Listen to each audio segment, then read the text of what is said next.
Hi ATPF friends, my name is Terrence Patridge, and we're continuing in the Meet the Instrument series with the San Diego Symphony. I watched a video with Andrea Overturf, oboe and English horn with the San Diego Symphony. The oboe is made of grenadilla wood and the reed is made of cane. She said they have to use knives and other tools to make their reeds. Miss Overturf said the English horn is much larger than the oboe and has a curved bell.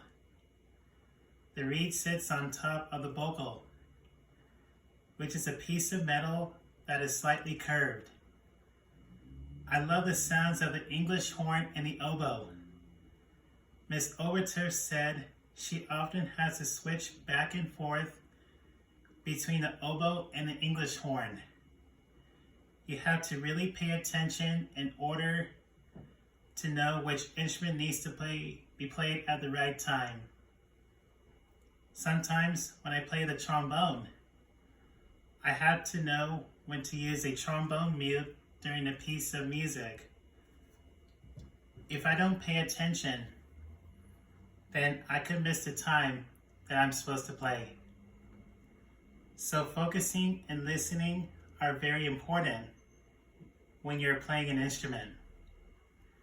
When I heard the sound of an English horn, I felt happy and calm. The English horn in Dvorak's Ninth Symphony helped me imagine seeing a beautiful view of mountains or a night sky filled with stars.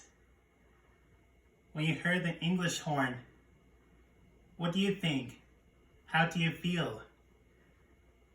Do you like the Bach cantata? I sure did.